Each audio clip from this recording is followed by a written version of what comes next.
Welcome back to the circus. Today on the left side here, we have Purrely, the new cat deck of Cyberstorm Access. I don't know why I'm struggling with that. And on the right side here, we have Runick Spright Live Twin, Evil Twin, whatever you want to call it. I'm excited to see some Purrely action over here. I know that this is a very competent deck, but it is very easy to hand trap here. Before we dive in, over to like, comment, subscribe, and well, let's see what they got here. We're going to see Runick Spright go first here. Kind of unfortunate for the Purrely player. This does kind of suck going second with that deck, as most decks are. They want to go first. We're going to see the blue summoning out the pink from the deck on the normal summon, summoning out that blue as well, and then they're going to special out. They're going to search for the jet here, and then they'll be able to overlay for gigantic, and they can activate the gigantic. It's going to get ogred. Wow. Just throwing it right on the ground. The complete disrespect. And it looks like they're thinking here if they want to chain anything. And they go, nope. Goes right to the graveyard. Then we're going to see Jet being special summoned out here. And these are both very close players to each other. So don't be like, oh, what's he doing to his cards? But no, they're close buddies. And we're going to see Jet being special summoned out. And then they're going to be searching for the starter here.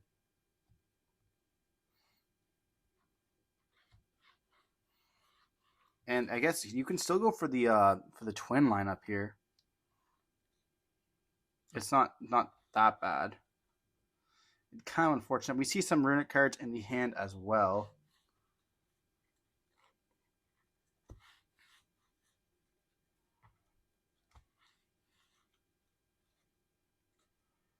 We're going to be seeing them link away. Maybe they're debating over going for a link play over summoning the Hugin and maybe searching.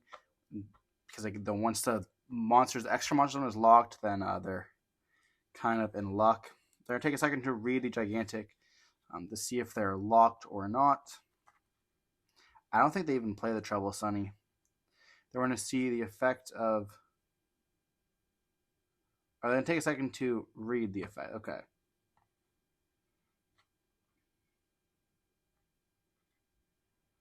So we are rewinding here. They are not locked.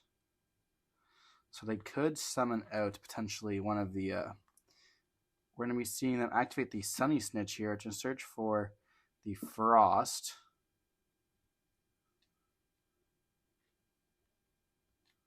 And then we go for Flashing Fire here, which is summon up from the deck, or summon from the extra deck. It's going to be the Hugin. Activate the effect, discarding the Frost. And then they'll be able to search for the Fountain. And then they're going to be going into the link here, going for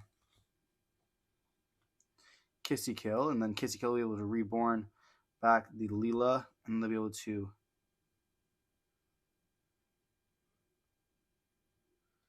go into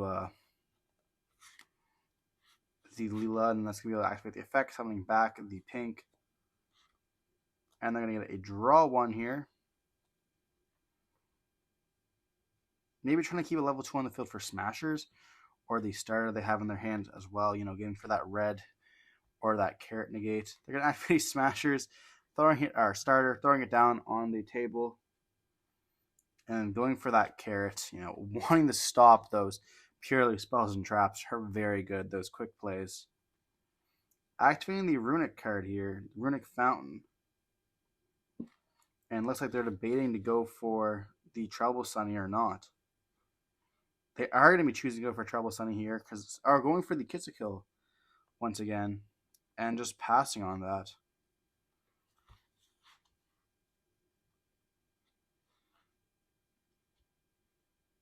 We're going to see a normal summon of regular Purrely here, and then the effect's going to be able to activate to excavate.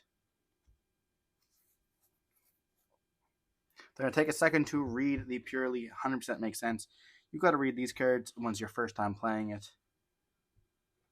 And they're going to be chaining the freezing curses on this, I believe. Negating the effect of Purrely and hitting top 3. They're going to activate the field spell here, which is going to get hit by a Ghost Ogre. Second one there.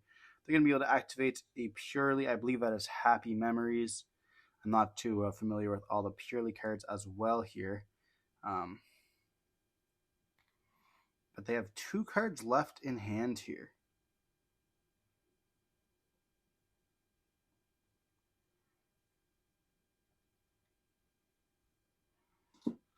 So here it looks like, oh, they also have my friend Purrely. Okay, oh, I think the field spell. Okay, that's a field spell. My bad.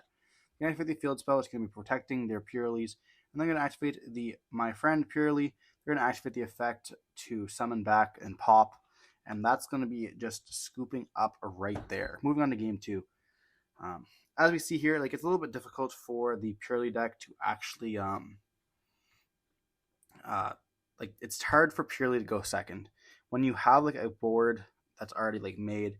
If you don't have the pure lily or like access to a lot of spells, if your Purrely gets hit, it's like Sky Striker, I guess, but like the spells do a little bit less, if that makes a little bit sense.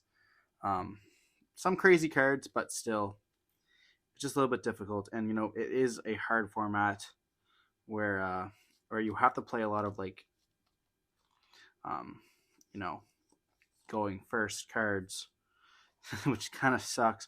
But Purrely going first, if they open well, is just insane. And then in Dune, they get even more support after that. Like right now, we're seeing Purrely, which is like still a good deck, but it's just not as powerful as it's going to be in Dune format, or if we get hit by a ban list here. But moving on into game 2, we're going to see Purrely going to go first. Will they be able to set up their Unbreakable Noir board? We're going to see my friend Purrely here.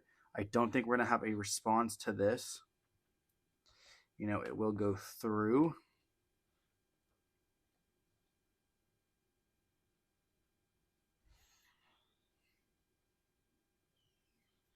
Searching for that field spell. He's playing the field spell because he doesn't want his stuff to be targeted. But I believe that was actually that was just a regular spell. We're going to see the Purrely Lily being activated here.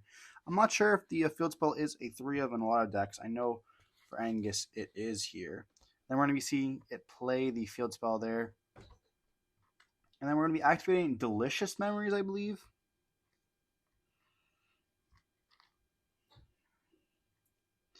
And that's going to get Ash Blossomed, kind of rough. And then we're going to be activating the effect of Pure Lily, which is going to be able to attach it for the Plump. Taking a second to read it once again because, these cards are brand new, or I guess not brand new, but one of the first times Thomas is seeing it in a duel. The field spell essentially makes it so that they're not able to activate the effect.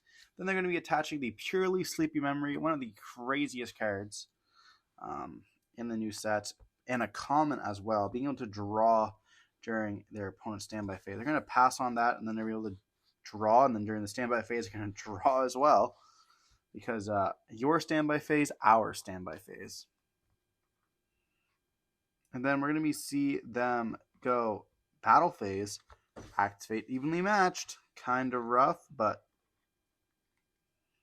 it is what it is. And here we're going to be seeing I believe that's Tip. Yeah, Tip's going to activate here. Searching for a Runick Fountain there. And they're going to activate the Fountain. And they're going to activate the Destruction, targeting my friend Purrely. And then they're going to be destroying it. They're going to be banishing. They're going to activate the effect of the Fountain. They're going to be chaining curses here, summoning out the Hugin to protect the Fountain. And then they'll be able to put back and then draw. Kind of crazy that you can do that. And but I don't think they have any monsters. All they have is spells. Then they're going to activate Spright Starter. It's going to get Ash Blossom. And they're going to pass on that. Looks like a battle of the hand traps here. They're going to summon out another Pure Lily here. And they have some cards in the graveyard. So they'll be able to activate the effect to summon it out. And they're going to search for my friend Purrely.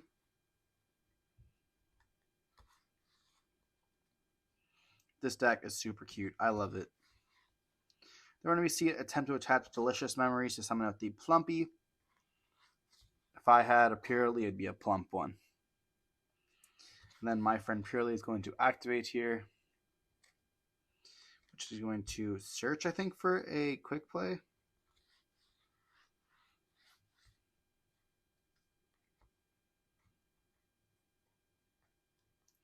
And then we're going to be seeing it search for happy memory, sleepy memory, and sleepy memory. Oh, so it chooses. Okay.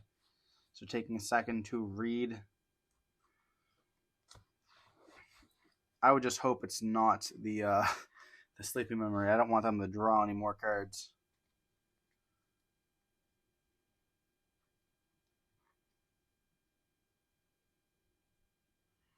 And we don't even get to see it. That's kind of unfortunate.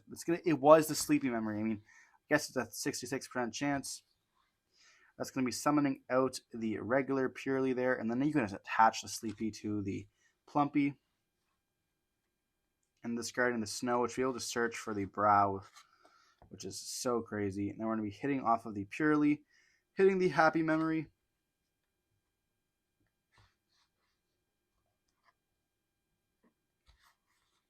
And snow is actually going to search snow here.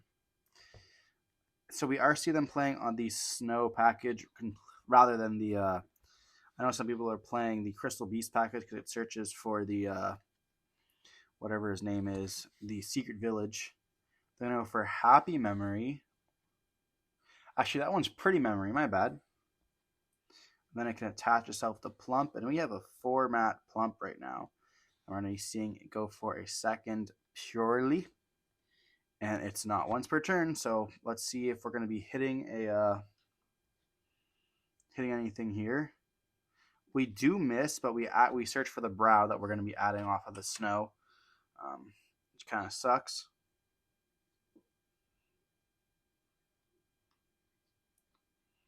But I don't think we can go for the noir right now.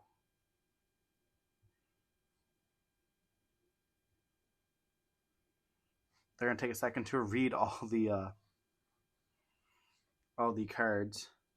They're gonna activate the flashing fire on this, and then we're gonna be seeing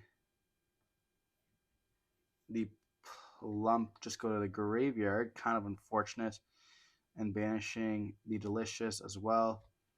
Then they were going to see the effect of Fountain. Going to hit with another Ghost Ogre. That's a whole lot of Ghost Ogres. And it's not going to be chained.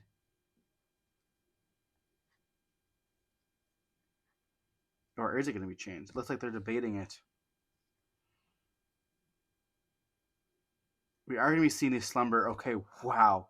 Just being outplayed here, I guess. I don't even know what to say.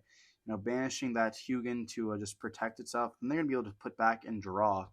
Hoping they'll be able to draw something well. We're going to be seeing the Sleepy and the Happy being added back off of the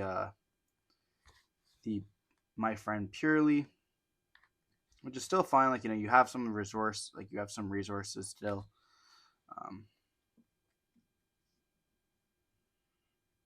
But a lot of the deck has been used. And they say, you know what I have in hand? And he goes, yeah. And then so we're going to be activating, I believe that is Pretty Memory.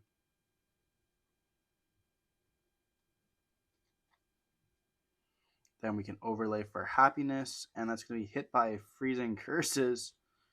Wow. Banishing another Purrely there. It's just kind of nuts. The Runick stuff is just too powerful, I find. Like, I mean, I don't know. Purrely does struggle a little bit with the Runick card because, like, you can just stop so much of your stuff. Popping the card, banishing stuff is just huge.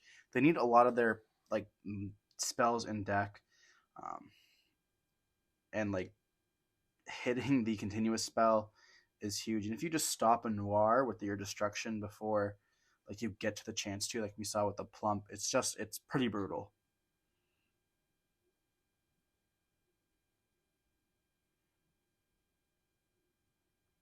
They're going to be passing turn here, and then we're going to be seeing the Runick player draw for turn, activating the destruction on the face down. That's not destruction, that's flashing fire. What am I saying? Hitting the Rivalry, actually not on the face down, on the Purrely. Then we're going to activate the Fountain to put back 2 and draw 2. Well, normal summon the Leela, and the Purrely player is going to scoop it up right there, raising that they have lost by being able to just Outstorm, pop in the back row, and just, yeah, the live twins just so much recursion. Kind of unfortunate there that we saw the live twin player end up 2-0. We didn't see much from Purrely. The Runick stuff really handled that quite well. If you guys enjoyed the video, don't forget to like, comment, subscribe. Want to see any more content like this, let me know down in the comment section below. We'll see what we can do. And don't forget to stay safe. Peace. We'll see you in the next one.